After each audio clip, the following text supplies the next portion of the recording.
Welcome to another episode of Hard Factor. It is Thursday, March 25th, 2021, episode number 653. I'm Will. We got Mark and Wes in the studio as well. Bubba is producing. We've got news in the top half of the show, and we finally found out what modern money theory is all about in the second half with an interview with an economic journalist, Brad Polumbo. Very fun conversation.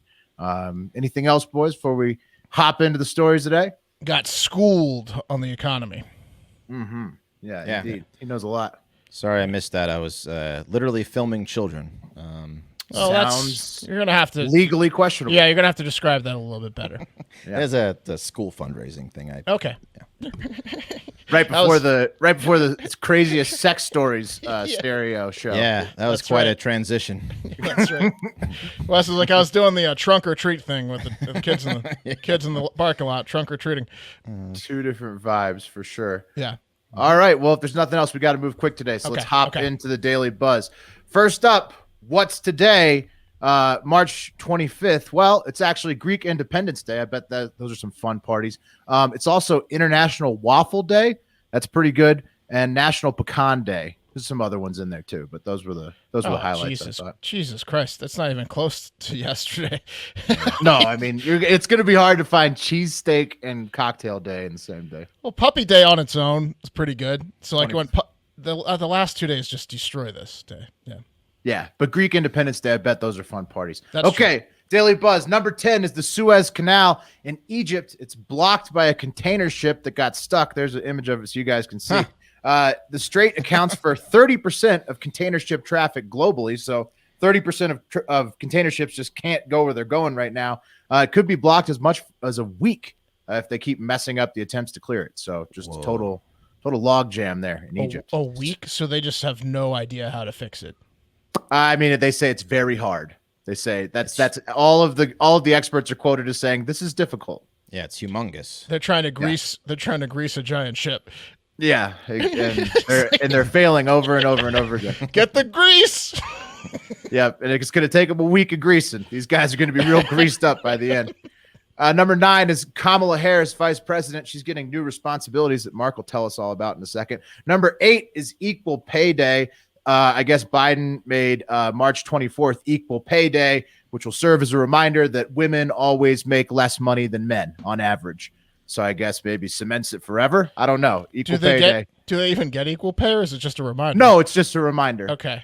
So it's just a reminder. Number 7, Miley Cyrus wrote a letter to her former self / character, Hannah Montana. Didn't read it. Must have been epic. You guys can see how long it is if Bubba shows you the picture there. That's the 15th anniversary of the show. Was the 24th of March. So she wrote a letter to her fictitious character. Okay. Cool. Yes. Great use of time. Everybody's time. Number 6, Rachel Levine was assigned as the Assistant Secretary to Health and Human Services, making her the highest ranking openly trans person in the United States government and the first openly trans person ever confirmed by the Senate. So progress there for Rachel Levine. Nice. Number 5, the FIFA World Cup qualifiers for Qatar 2022 are underway, and people are checking the scores on Google. You can see that in the trends. Maybe the U.S. will actually make the World Cup this time. What do you think? I think they might. People are checking the trends, but not the tens of thousands of migrant workers that have died building the World Cup over there. Not those people.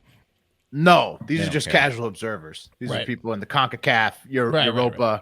Yeah, they're some people, alive people, are checking the scores. Yeah, probably not so much over there in the Middle East and Asia. Number 4, liberals are going nuts on Twitter because Mississippi wants to take Sundays off of early voting because of church. And Aaron Rupar is leading the outrage cycle on that one, so you know it's legit. Number 3, Intel stock is on the move. It seems like people are looking for new stocks this week. I think there may have been a little dip. There was a big dip. Little market correction. Number 2, NHL news. R.I.P. to Bobby Plager. He's a Blues legend who died. And then hockey ref Tim Peel was let go by the NHL for getting caught saying that he wanted to give a penalty to the Nashville Predators. It was a really weird situation. Obviously, nobody wants to hear that. Bubba, if you could play the clip for the boys so they could hear it, what happened there. It was a Red Wings versus Predators game. And, here's the ref caught on a hot mic. There wasn't much, but I wanted to get a penalty against Nashville early in the. So that's a ref. It's a ref saying that on a hot mic. And the weirdest part was he was allegedly saying it to a Nashville player. Doesn't even make sense. So this ref, he's 53 years old. Tim Peel. It's his final game was next month, anyways. So he was going to retire anyways. NHL just let him go early. Yeah, weird situation. Yeah, that is weird. Was there like some like weird? Was it like a betting thing? They think. Well, or if he's you just- bet on the Predators, yeah, you're upset. I mean, yeah. this guy's just handing. I mean, out like penalties. he bet on him. You know, like. Well, yeah. I mean, better to just get rid of him than to even let it Like that can't be that NBA ref. stupid. Yeah, Yeah. like the Donovan. Yeah. Yeah. yeah, something like that. That's why you don't want refs getting caught on hot mics talking about makeup fouls. Bubba said you were close on the NBA ref. Tim Donaghy. Donaghy. Right. Yeah. Yeah, everyone knew what the fuck I was. That was close. Yeah. Classic. That was, hey, good job, Wes. Thank you. Classic NBA ref. I know my NBA. Clearly. And finally, number one, it's a pop culture roundup.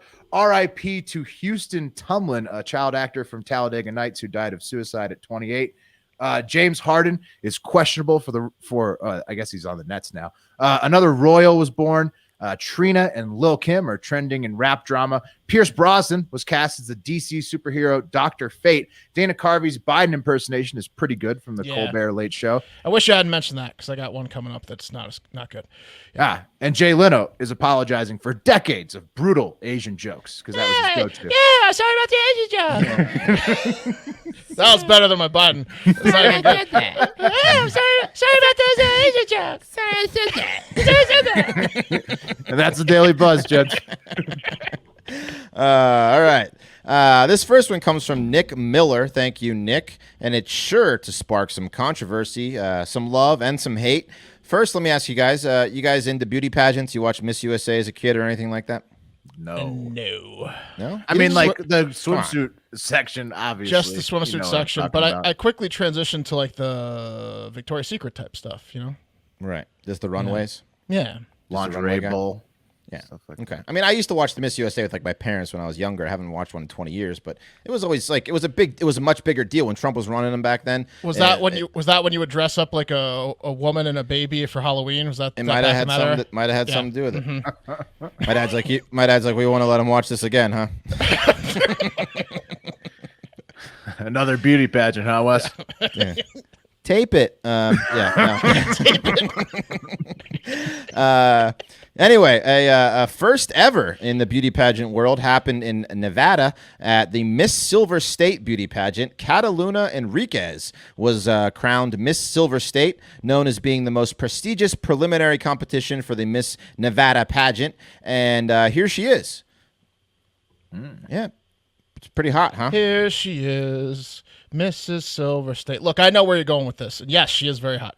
Yes. Yeah, is she's right. looking good. Yeah, she looks great. And there's some other pictures of her. She's very attractive.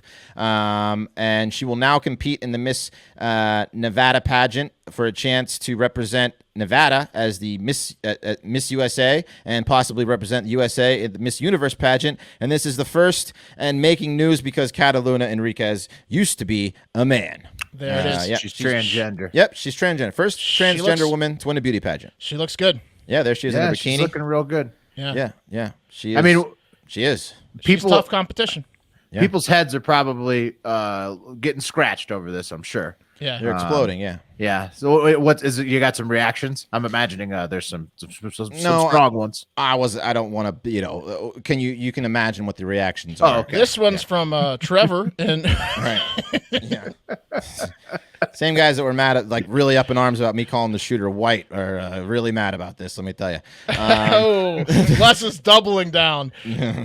Well, he wasn't. I know he wasn't. I'm just saying. Wes The wants- outrage. The outrage. Wes wants more Instagram DMs directed at him. Yeah, those are fun. You gonna make a correction, dude? There's only two genders. Yeah. Jesus. Oh yeah. Well, the two genders people, like we've been talking about that, like the robot. Like I get it. This is if you're like there's a man and a woman and that's it. This has got to be kind of confusing. But robot sex is literally like 5 years away. So you got to think. You got to get over transgenders because robots are on the doorstep. Even weirder shit is coming around the corner, and that's there's right. no stopping it. That's right. That's right. People are going to be fucking like married to their Oculus set in like it's 3 gonna hurt, years. It's going to hurt people's brains. Yeah, it's crazy. There's already the guy in Austria that's married to a sex doll. So, I mean, it's just... Yeah. You got to just, hey, look, just do you know? Yeah. Just relax. Right. The list that we were talking about of Don't different, let it bother you. sexual preferences is just ever growing. She and it's clearly not should have gonna won. stop. She clearly should have won this competition. Yes, yeah, no, she's very attractive. Yeah, and what you guys are saying, if you're in school studying psychiatry, specialize in robotic sex addiction, you'll make a killing. That's a future market. Yeah, big time. So the 27-year-old fashion designer said it was a tough road to get here, and not a lot of other beauty pageants were as accepting as the Silver State one. She said some required her to prove she was a woman with notes from her doctor, and then once admitted, wouldn't assign her a roommate, thinking this thing was a plot by a man to get close to other women so she could fuck them or something. I don't know. She doesn't look like What she an has a elaborate penis plot. anymore. Elaborate plot to enter a If you- beauty pageant. If you go to her bikini pics, it looks like she may have gone through with the full thing. So, Yep. Yeah, I think she did. yeah. I think she did. Don't think she could sneak up on any Or she was. unsuspecting. Yeah, or she was, showering with her shorts on. Is it a Finkel as Einhorn situation? Yeah. No, it's gone. She's a full woman now. She said that that brought her back to her childhood when she was not welcome and not allowed to be herself. But she persevered. Here she is answering one of the questions asked by the pageant hosts, and kind of coincidence that she got this one, I guess. Here's the bub if you can roll this clip. What is an obstacle you have had to overcome recently, and how are you overcoming it? What is an obstacle you have had to overcome recently, and how are you overcoming it? Growing up, I was often told that I was not allowed to be myself or to be in spaces that I'm not welcome to. One of the obstacles I encounter every day is just being true to myself. Today, I am a proud transgender woman of color. I've learned that my differences does not make me less than. It makes me more than. And my differences is what makes me unique. And I know that my uniqueness will take me to all my destinations and whatever I need to go to in life. Thank you. Nice. So there you go. Yeah. What is the challenge? What is the challenge you had to overcome? Getting into this beauty pageant. It was a lot. It was very challenging. You wouldn't believe it. The Silver State's the only one that would accept me. Yeah, getting into a beauty pageant was a challenge. Yeah. Yep, exactly. So good for her. People should be allowed to be Hell yeah. themselves as long as it has no effect on you. It doesn't hurt anybody. Get the fuck over it. So good job, Kataluna. She will now compete in Miss Nevada in June, and she hopes to one day be Miss USA. We're not there yet, but we're not quite. Well, Wes is going to DVR it when that we was get a there. joke. Don't Yeah, worry. exactly. Yes. Wes will be Don't rooting worry. for. Wes will Wes be got- rooting for her. Wes is going to get her on TiVo all day. I might watch All right. that one. For sure. If you like the Hard Factor hosts, taking trips to the post office is probably not how you want to spend your time. That's why we recommend mailing and shipping online at stamps.com. Stamps.com allows you to mail and ship anytime, anywhere, right from your computer. Send letters, ship packages, and pay a lot less with discounted rates from USPS, UPS, and more. Stamps.com has saved businesses thousands of hours, tons of money, and it saved the Hard Factor hosts from awkwardly sweating in the post office line for 30 plus minutes every time you try to ship a package. With Stamps.com, you get the services of the post office and UPS all in one place, plus big discounts on mailing and shipping rates. Stamps.com brings the service of the U.S. Postal Service and UPS right to your computer. Whether you're a small business out sending out invoices, an online seller shipping out orders, or even a giant warehouse sending thousands of packages a day, Stamps.com can handle it all with ease. Simply use your computer and print official U.S. postage 24/7 for any letter, any package, any class of mail, anywhere you want to send. Once your mail is ready, just schedule a pickup, drop it off. It's that simple. With Stamps.com, you get discounts up to 40% off the post office rates, up to 62% off UPS shipping rates. That's huge savings. Stamps.com is a no-brainer, saving you time and money. It's no wonder nearly 1 million small businesses already use Stamps.com. So stop wasting time and go into the post office. Go to Stamps.com instead. There is no risk, and with our promo code HARDFACTOR, all one word, you get a special offer that includes a 4-week trial plus free postage and a digital scale. No long-term commitments or contracts. Just go to Stamps.com, click on the microphone at the top of the homepage, and type in Hard Factor, all one word. That's Stamps.com, Promo code hard factor, one word, stamps.com. Never go to the post office again. Nice. Guys, you could use some stress relief, right? Some more calmness, pain relief, easier sleep in your life. Yes. Yeah, me too. And every other human on planet Earth could also, and that's why you could benefit from longtime Hard Factor sponsor Caliper CBD. What's great about CBD is that it helps you feel better without making drastic changes to your routine. Anytime I need a little chill out, I reach for a 20 milligram Caliper CBD, pour it in a drink or food. It's tasteless. You chill out in 10 minutes every time, no high, and you're just relaxed. This past January, Colorado State University published the first peer-reviewed study to compare how different CBD products on the market are absorbed and processed by the body. Caliper CBD was found to deliver 30 times more CBD than CBD oil in the first 30 minutes. It's unbeatable CBD. Laughed them out of the park. Oh, it's not even close. It is the best. Number one. It really is, and we absolutely are users of Caliper CBD. We have tons of our users DM us and say that they love it too. It's no shit. Put it in your protein shake, coffee, water, even mocktails, baked goods. With Caliper CBD, the options are limitless, and the individual packets are convenient. THC-free, no high. Again, no high. Non-GMO, boxes of 30 or 60, best CBD out there, period. And we're going to be doing a video, Caliper CBD, soon, so check that out. And please support it, because it really helps us keep this thing moving. So get 20% off your first order when you use promo code FACTOR at trycaliper.com/factor. You can try Caliper CBD risk-free for 30 days. If you don't love it, they'll give you a full refund. That's trycaliper.com/factor. Don't forget promo code FACTOR for 20% off your first order. Try it. We know you're going to love it. All right, guys. We're going back to the border, unfortunately. And guess what? Joe Biden pulled a trick play right out of Donald Trump's playbook, and he put his vice president in charge of a seemingly unsolvable problem, or at least a very challenging one, like when Pence was made the coronavirus czar or whatever, like when he was put in front of in charge of coronavirus. If a VP is good for one thing, it's tossing him on a grenade. Bus running over it. Yeah, I mean, anything like that. Anything you need that they got to do something for you so your life is easier, that's the VP. So for Kamala Harris, it's to lead all efforts at the Mexico-U.S. border. Tough one. Yeah, that's a tough one. So she's in charge of the current kids and people in camps or centers or whatever cages at the border, as well as the record number of people that are seemingly just continuously showing up. Oh no, and they're wearing Biden please let us in shirts. It's really funny. What's funnier about this than the coronavirus is that the coronavirus was at least something that couldn't be controlled. Like this was Biden signed in these rules to fuck up the situation, and then he puts Kamala on it.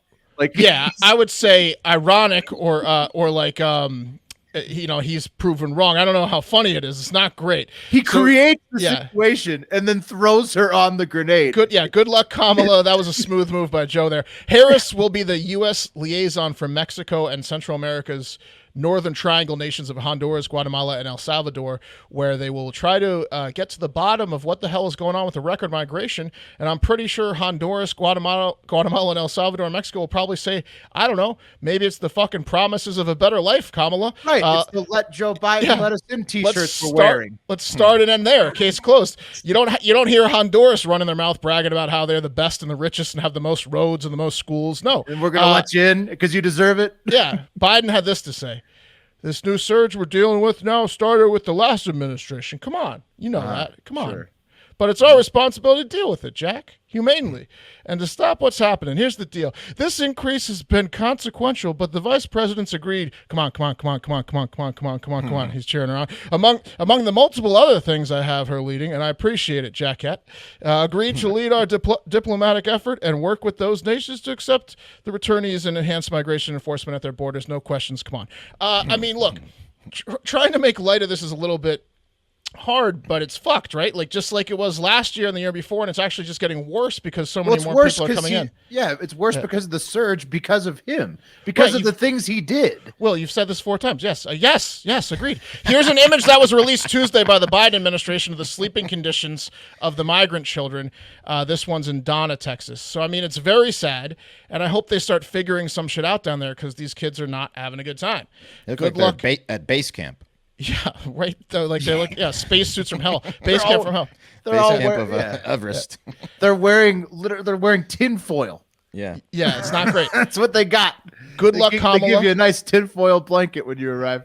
It's cozy. This might be a punishment for Kamala. Come to think of it, as this has to be a joke. This has to be a joke. Fact check Friday. Harris is scheduled to appear in a one-on-one conversation with ex-President Bill Clinton at a college about how not a joke to give a speech about how COVID has affected women and talk about empowering women around in the U.S. and around the world through the Clinton Foundation. Which nobody loves women. Nobody loves women more than Bill Clinton. That can't be real. That is true. Nobody. That's loves him true. more. That has raised some eyebrows. The fact that Clinton's giving the speech and that Harris is going to do a one-on-one with him. Maybe she'll rip him to shreds and call him a sex offender. We'll see. But some of the eyebrows raised were from people like Juanita Broaddrick, a woman who accused Clinton of sexual assault back in 1978 when he was Attorney General. Let's take it to the internet, where Juanita Broaddrick had this to say on Twitter. "Is this a fucking joke? This pervert who raped me is going to talk about empowering women with a woman who spread her legs for power." Whoa. Wow. Crushed both of them. She continued. Crushed both. If you haven't looked it up, you could look up Kamala Harris's history, and people do claim she slept her way to the top. She continued saying, Jesus Christ. She continued saying, Juanita said, "Inviting Bill Clinton to speak on empowering women is like asking Jeffrey Dahmer to host a cooking class."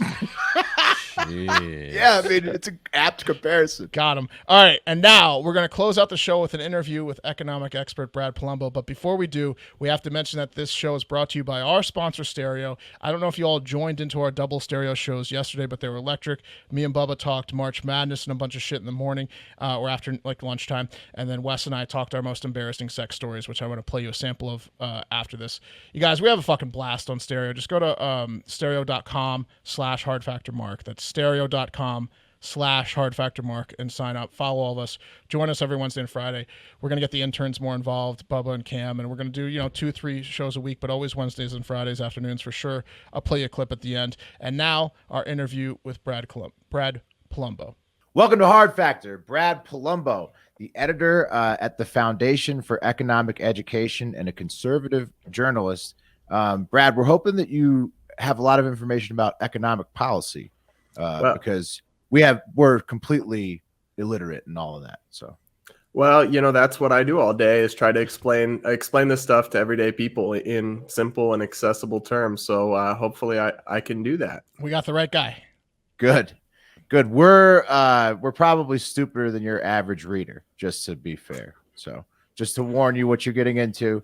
I was a finance major way back in the day, but I drank a lot in college, and now I'm a podcaster. So.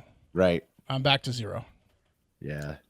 Okay. The blade gets a little dull, Yeah, it gets a little dull. It wasn't that sharp to begin with. It was like a 2.8 GPA or something like that. Yeah. So your expertise is going to be very welcome here at Hard Factor, Brad. Speaking of, I promised everybody, I've been asking a question on the podcast, like out loud a lot, like modern money theory. Can you just, real quick, before we dive into everything else, can you just explain to us why money isn't real anymore and deficit spending is limitless? And it's just because that's modern money theory, right? We can just do what we want all the time. So the idea is popularized by a left-wing Bernie Sanders advisor named Stephanie Kelton. It's modern monetary theory. Okay. And it basically says that because the U.S. Is the global reserve currency, and because the government can print money, that deficits do not matter. You can run however much in deficits that you want because you can just print more money to pay for it. So essentially, the idea is that the government has limitless resources, and deficits and debt and spending should not be viewed in any way as an obstacle to what the government can do. We can all have everything. And I think it is a fantasy and a dangerous one, but that's the gist of the idea. Okay. Did Alexander Hamilton believe in that? No. I certainly don't think so. He believed in some things that didn't make sense, but this is a new idea, more or less. So what pitfalls are we going to run into? For example, I guess we might owe our own Federal Reserve money. They might call that in, and then are we ever gonna pay China back? No, right? Like, we don't care about how much we owe China, do we? Like, what's the deal? Well, so the first thing, just as a principle, The government can't create wealth. That's the first problem, right? If you think about it, the government can give people money, but it has to get that money from somewhere. The government is a redistributor. It's not a creator. So the idea that it has unlimited resources without costs fails just at the very premise. The second part. What's the point of having total power over everything, though, Brad? If you're not going to just, consider that money yours, all of it. I guess that I like to consider my money mine, but people who believe in modern monetary theory would believe it all belongs to them. Right. And so the other reason that it fails, just more practical, is that debt does have costs. Debt does three things. One, we have to pay interest payments on the debt every year in taxes. And with interest rates going up even a little bit, we're expected to start having to pay trillions of dollars in federal taxes every year just to cover the interest. We have to pay that money even if the debt never gets called, even if we never pay it back. You have to pay the interest. And it will actually soon we'll be spending more on interest than we do on national defense. That's incredible. So it's like what I personally have with my credit card debt, where I'm paying too much in interest, but on a much larger scale. Yeah, and for all of us and for our grandkids, and it's inescapable. And so that's banked out That mostly sucks. to what, Federal Reserve banks of different countries, like our own and others? So Is that actually, yes, who owns basically. the debt? Okay. China doesn't actually own that much of the debt. I think it only owns a few trillion. I don't know off the top of my head, but it's not all owed to China. That's actually a the misconception. Fed, though. The Fed, right? Right. A lot of it has to do with the Federal Reserve. Is that run by lizard people? Just want to. Well, that's the other problem, right? Is that this idea that you can just print money. Well, it's have they ever heard of inflation? I don't know if people know this, but inflation, if you just print money, I mean, that's what has happened in Venezuela, Right, and Greece and well, other and places. Like before the World Wars, there was those famous pictures of Germany where people had like bills in wheelbarrows, right? Right. My friend Cassie Dillon posted a tweet today holding Venezuelan boliviars, and it was the equivalent of $2, and it was a stack this big that she had to hold with two hands. So the point is that inflation is actually a really bad thing. It destroys people's savings. It's a stealth tax on people. So this idea that you could just deficit spend forever without having to ever pay for it or have any costs, it's belied by the fact that inflation is a tax itself. It hurts people. It strangles the economy. It erodes your savings. So the whole thing is really dangerous. But this is the Bernie Sanders economic worldview, and increasingly the Joe Biden economic worldview too. I mean, you hear about it a lot. So inflation affects every single industry, like your gas prices. Like, explain inflation. It doesn't affect every industry equally. Okay. Prices in some industries rise more or faster than others, but the overall price level averaged out across a bunch of these different industries through a consumer index is what we talk about as inflation. Okay. There's industry specific inflation too. Where the price of certain goods or certain industries really goes up out of control. Right. And this is my libertarian speaking, but the three biggest ones are healthcare, education, and housing, which also happen to be the three industries with the most government red tape and subsidies and intervention into the market. So that's not a coincidence. At least it's not the important industries. Who needs healthcare and housing and all right. That Yeah, I guess defense is the other big spender on top of those three, right? So defense is a big spender, and I'm actually someone who believes in cutting the defense budget, which isn't super popular among conservatives. But when you look at the long-term drivers of the runaway debt, it's much more to do with Social Security and Medicare and these massive entitlement programs. Yeah. Defense is a part of it, but it's relatively small compared to the rest. Okay. Yeah, we pulled up the debt clock the other day just to freak ourselves out. So like, isn't it depressing? Right. So like what? So basically, if you had to pay the interest on all of that you owed, it's like, I forget the amount is incredible. It's like, is there even what's the word for it? I don't even know. I don't even know how many zillions or whatever. Like it's like 150 to the 20th zero. Well, that's not going to happen though, right? Or is it? You're saying that is. So you're never going to have to pay. We're never going to have to pay up all the money at once. Right. That's not it at all. It's that if interest rates go up, or even if they stay where they are, we're going to have to pay more and more every year just to pay like the minimum payment, like you say on your credit card. Right. So that becomes a bigger thing. The other thing is that the debt itself, just existing, drags down the economy. Slower growth, lower wages, less investment in businesses. If you think of a slice of pie, that's how much capital is available. When the government borrows money, there's only so much money that's available. That is less money that could go to private sector investment. So there's some very real consequences of the debt, and it's not the kind of thing where you can just go, I know the memes are funny, right? But money printer goes burr is not actually a good way to govern a country. Well, you mentioned, okay, so we talked about our country a little bit. We talked about Venezuela and Greece a little bit. Is there any country that doesn't have debt? I feel like every country has to have debt, right? I'm sure there's some with no or low debt. Every country has debt. Most countries do, but they have different levels of debt. What matters is the debt relative to the size of your economy, right? So the same way how much debt you have on credit card debt is pretty relevant to how much you earn, right? Whether it's a bad level of debt the or a USA fine is level still of debt. way in over its head, even though we have a giant economy, but still so much in debt. So we're over 100%. We actually owe more in debt than we produce an entire year of the economy. And we're rapidly approaching a point where we'll be 150 or 200% within a couple decades debt to GDP ratio. And that 100% debt to GDP ratio is a red flag for economists when things can really start to go south. And we actually just crossed it during the COVID spending binge.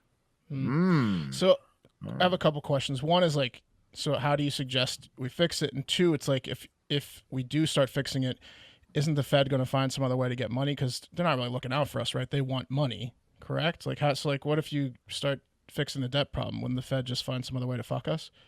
Well, so the Fed is separate from Congress, and Congress is ultimately who would have to fix the debt problem, and that's not really up to the Fed. But you'd have to do spending cuts. It's really that simple. And there's no political will to stop giving free goodies. So my pessimistic view on the debt is that until there's a fiscal crisis or all of a sudden we're paying trillions in federal taxes just to cover the interest and people are really like, crap, we got to deal with this. Until there's a serious problem, no one's going to address it. It's like we're just going to skate through. Okay. It's going to be like when everybody knows the train is heading down and the track is broken, but they're like, "Oh, we'll wait till we're right there to pull the emergency stop lever." That's when we go to Mars, Brad. So we're just going to do the Roaring 20s all over again. So we'll just need Elon to have built his space station on Mars so that we can all go to. Because it's perfect timing because you can sell yourself into servitude for life on Mars or the moon. Probably either one by then. Elon says if you can't afford it, you can just work it off. Right, you can work it off. So that's the perfect time. You just go for broke. Yeah, this next decade. Okay. All right. Right, that's sound financial advice. Sounds bleak. Well, imagine if you. So I like to put it this way, right? Imagine if you were a parent, you were a set of parents, and you wanted to spend a bunch of money. So we're like, you know what? Let's take out a credit card in our kid's name and run it up with $40,000 a year, and then they can deal with it down the line. That's basically what Congress does to us every day. That's not what everybody does. I don't think you're a very good dad if that's what you're doing. Shit. Yeah. All right. No, yeah. Thank you for that explanation. Yeah. That was very illuminating. Some other, speaking of all of the freebies, we're in like the most freebie time ever, right? Like, has there ever been a more freebie? The stimuluses, and then now with what's going on with tax credits and stuff on the other side as well. Well, there's no such thing as a freebie. So right. Well, it's a spendy. Right. Were you listening, Will? Okay. It's a spendy. They're giving. There's a lot of swag being given out right now by Uncle Sam. Absolutely. Right. But so an important point on this is that anything the government gives with one hand, it has to take from somewhere else with the other. Right. It can't create wealth. If it prints money, then that takes from other places through inflation. Okay. So it is not a freebie. It's a give out and a take somewhere else. And what interests me is this. If you did out the math, we've spent $6 trillion now on COVID relief now that Biden's latest bill has hit the books. If you split that out, that is $42,000 per federal taxpayer. That's what we'll ultimately owe and have to pay in the form of higher taxes. Now think about it like this. What do we get each? Yeah, exactly. So they could have given every federal taxpayer a $42,000 check with the amount of money they spent on COVID. Do you know anybody that's got that much in benefit? I don't. No. Not even close. That's what I was going to ask you. So like, That'd be dangerous, though. Imagine everybody getting 42 grand. I'm sensing you're not a fan of like the large packages, like the 1.9 trillions, et cetera, the 6 trillion you mentioned, but it is such a horrible time. Like, are you in favor of like the individual checks getting sent out to people? I think the programs that give the money directly to people are the best of the bunch. Yeah. Because the other money ends up going to bloated Kennedy Center or whatever. Right. Like Chuck Schumer got a 1.5 million for a bridge he wants built in his home state. Ooh. The blue state bailout for state and local governments has 350 billion. But there's no actual revenue drops. The revenues are flat this year, or in 2020 they were. Oh. They have a 86 billion pension bailout in the last COVID bill, hundreds of billions for teachers unions and public schools. That's actually for 2023, 2024, 2025, and 2026. And It's they're a saying redistribution, like you said. Right. That's So the government's thing. Yeah. what I would say is that I think they should have done much less, but whatever they did do, give directly to people that need it in terms of cash. So you'd like a FEMA program type deal. You're good enough. with that. Like emergency areas, people just go out. Literally, it's just cutting checks. Speaking of like giving directly to the people, another federal. I saw on your Twitter talking about minimum wage. Like, what are your thoughts on minimum wage? $15 and stuff like that. I mean, I certainly like share the goals of people that support that in terms of wanting more workers to earn more money. But the fact is, the real minimum wage is always $0. Right? If you're not worth the wage, minimum. That's true. Technically, yeah. I mean, that is the real. It's zero, always zero. So Yeah. if you set a minimum wage that's more than they're worth to employers, they're not going to get the job. It is very clearly documented that $15 minimum wage would kill millions of jobs. Right. That seems high. Since there has been minimum wages historically in the United States, would you be in favor of something that was like a calculation? You know, something that like that could just slide with inflation or whatever. I think there should be no federal minimum wage. Abolish it entirely. You just get rid of it. Leave it to states. So leave it to states because listen to this. Leave it to states. I was going to say because they're also different. People, yeah. Sure. They're but also then different. So we've had one. We just have had. You're right. One Cost of for living how is long? significantly different state to state. Yes, we've had it for decades though, so it's just But- something that people. Well, are we've had it, accustomed but to. it's so low that it's almost irrelevant. Right? It's not livable at $7.50 an hour. At this point, it is so low that it is. But basically, right. no one earns that. Basically, no one earns the $7.50 because almost every state has a higher minimum wage than that at the state level. And also, even in the states that don't, the average rate that they earn in the market is way above $7.25. So I've run the numbers on this. Like a tiny, tiny, tiny slice of America, mostly teenagers, earns the federal minimum wage of $7.25 an hour. Right. They're probably under their parents' roof. This is an example, though, right, of how disparate our country is. A $15 minimum wage in Puerto Rico, adjusted for the cost of living, is equivalent to a $68 an hour minimum wage in Washington, D.C.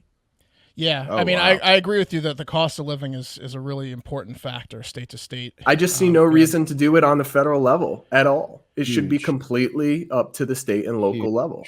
Speaking of states' rights, marijuana legalization, do you think that we will see the MORE Act or an equivalent passed before 2022, 2024 even? Do you think that could happen? That would be good for the economy, I would imagine. Yeah, absolutely. Ending the drug war would be great for the economy because we're spending a lot of resources on There's Libertarian Brad. locking people up for not hurting anybody. With you. And making black market jobs where you could have safe and legal jobs. Yeah, you could tax them. Yeah. Right. I mean, I don't like taxes, but Well, black right. markets are bad But you too. know, the government's not going That's it's a part noble. of that deal, though. It's The noble more that you're fighting against taxes. You're going to That's have some taxes on it, yeah. like you have government. taxes on anything. right. They They exist to tax people. Like, So the that's- question of when it will pass, I can't say like it'll pass by this year, but I can say everything's moving in the right direction. Republicans, young Republicans, all support marijuana legalization, even in Congress. People like Matt Gaetz, who's kind of a bozo in some ways, is totally He's based. horny. He's really Did horny. you say bozo or booze hound? Yeah. No, bozo. But so he is totally pro legalizing marijuana, and Right, he's yeah. one of the I've seen younger that, yeah. Republicans. So are most young Republicans. So I think there's not going to be anyone left opposing this 10 years from now. Right. Even, Agreed. I mean, Biden is a dinosaur on this issue. Most Democrats and progressives are totally down with it. He obviously still is firing employees who smoke weed 5 years ago. Biden was growing So up during funny. the reefer madness age, right? Like he was like influenced. Oh yeah, he probably watched that on repeat. Yeah, he watched The that only- yeah. live. Yeah, Well, he was one of the prime architects of like the drug war Three in the strike 90s. rules, Right, the Yeah, three like strikes, yeah, yeah, he's. And And Kamala. he's- Don't get me started on Kamala. Well, they're she's- both like lock them up. They're both lock- feds. Yeah, they're. I yeah, mean, big time. she locked people up for marijuana, then laughed and admitted that she has smoked it. So this was funny. The story last week about how the Biden administration fired or demoted a few employees who had admitted to having smoked marijuana in the past. Kamala Harris has admitted to smoking marijuana in her college years. can't fire though. Fire her. So Brad, let me ask you a question. It's nice to be elected. Well, in her case, just on the ticket, but yeah. I think we're all in agreement on pro legalization of weed and knock it off with the drug war a little bit. But what about automation coming into play? Like that's gonna really fuck us up, isn't it? Like taking jobs and, To the economy. yeah, like what are we? And prepared, also- are we prepared for what's about to happen with automation? Like, Yeah, so I guess I'm not. I'll say it is different, but I guess I'm not as alarmist about it as a lot of people, because if you look through history, every innovation, people said it's going to be a net job killer, right? They said this about the car instead of the horse-drawn buggy, But you right? just adapt. People adapt, and then it's like the economy is not a set in stone pie that can only be divvied up or reduced, the amount of work that needs to be done. It can actually expand outwards, right? So automation, say that it replaces a ton of the jobs that we have, but it also, in doing so, increases productivity, where the overall economy and the amount of things we produce is much, much, much bigger.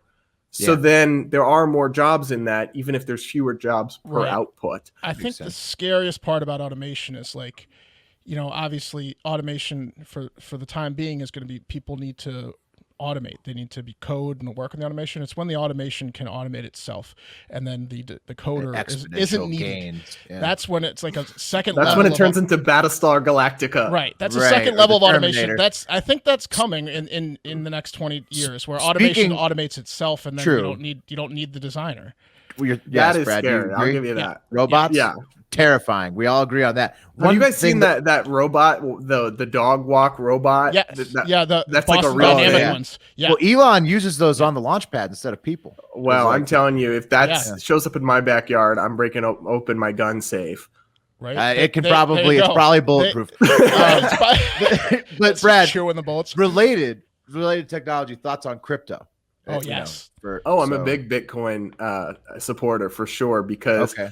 the thing about Bitcoin, I mean, I wouldn't say it's obviously volatile. So don't go throw all your money in it, but the dollar is not looking hot, right? They're printing money like crazy. They're devaluing it.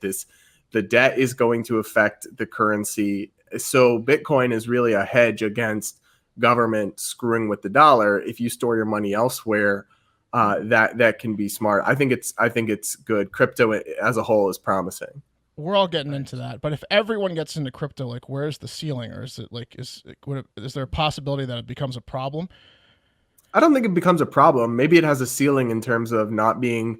It's unlikely Bitcoin will ever catch on for everyday usage. And the government could regulate it away, basically. Well, exactly. Elizabeth That's a Warren problem. could come in with her wrecking ball and smash Bitcoin to pieces. So that's probably the biggest threat to it. But the more 'cause then it just actually, dips to right. nothing But in a actually, day. Mark, the more people that get involved with Bitcoin, the less volatile it will be. So it's very volatile. But like, if it becomes really people in mass investing in Bitcoin, that's actually the way that it works. It will become much more stable. Okay. So will we get there? The bigger concern is the regulatory hammer, because the feds want to protect their monopoly on cash, right? That allows them to stealth tax people. The government offered their own version of crypto recently, right? Or like proposing it. Well, Yellen's talking about Yeah. it. She was like, They're talking about it, maybe but so. Yeah. I mean, if anyone who's been to the DMV can tell me how far they'll trust that version of crypto, right? Like the Right. Obamacare websites crashed on the first day. The government is not particularly good at providing things. Government technology Right, is right. an oxymoron. Yeah. Right. Well, when it comes to like providing it to the masses, Could get hacked, maybe. Yeah. right? So I wouldn't be switching over to that anytime soon. Right. But Fair. All right. Well, Brad, a lot to ponder there. Maybe you could come back on and teach us dummies some more economic stuff in the future. We're always looking I'm now probably infinitely smarter on economic policy than I was before this discussion. Definitely better than I was before the discussion. Yeah. All right, I'll take it. That's that was what I'm all here brand for. new information to me. Right. 100% of it. And also the one thing. What about evictions? What's going on with that? Oh, during sure. COVID? So the government has put in place an eviction moratorium, which basically says, like, even if you stop paying rent, your landlord can't evict you. Which obviously I have a lot of sympathy for people who can't pay their rent during COVID, but that's a screwed up solution. That's like saying, okay, you can go to the grocery store, take as much food as you want, and walk out without paying. And that's fine. If the government wanted, so it's causing havoc and it's screwing over renters and landlords. Right. But so if you are renting or paying a mortgage or whatever, can you just not do it now? Can we just you'll owe the money whenever this eventually lapses. Isn't that the problem? I think that I have an extreme sympathy. I don't want anyone to get evicted during this time. It's not fair in my opinion. It does fuck over the landlords, but this isn't a get out of jail free. You owe like, no, it's not, because you're gonna owe like all the back rent. You're assuming that they ever let it expire, which is unlikely. Well, if they never let it expire, then yes. But if when they let it expire, most likely the government will bail it out. Yeah, they'll be like they'll bail it out. That's the thing, Mark. So you're right. Technically, the way it is now, you owe the bills, right? Like, but they can't force you to pay. I feel like such a fool for having paid my mortgage for. And so this is. I actually interviewed a landlord on my podcast last weekend, and she was telling me how she has multiple rooms that she rents out, and she's not renting them anymore. She's letting them sit empty because putting someone in them is so high risk. Yeah, because you can't collect the investment that it actually makes more financial sense for her to leave it closed. Are landlords allowed to like charge like 6 months up front? Like, right? You can work out individual contracts, right? Like technically she could probably do that. It's an all-time loophole though. I don't know. I don't know the specifics of that, but my whole thing is like, if they wanted to help people who can't afford their rent, give them the money to pay their rent, like you do with food stamps,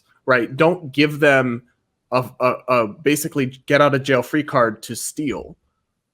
Yeah, all these spending packages are like a scammer's paradise. It's incredible. All the fraud stories that we've been covering, it's incredible. Lamborghini dreaming. Oh man, like we're all like in the wrong business. You should have been scamming this whole time. Too much of a pussy. Yeah, I reported on this fraud, and did you know that actually the federal government lost 5 times more to fraud than they spent on vaccines?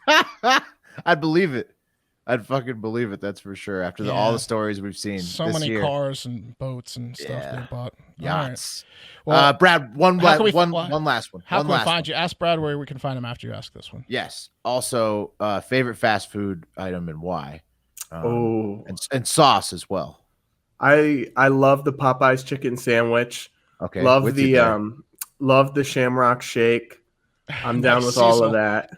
Did you go spicy? You had that spicy. Right before we talked. I had that right before I came here. That's why I was 4 minutes late, because that's a power meal. I was late too. So you went to Popeyes and McDonald's. Are they how far away? So I went to a food court that had both. Oh, okay.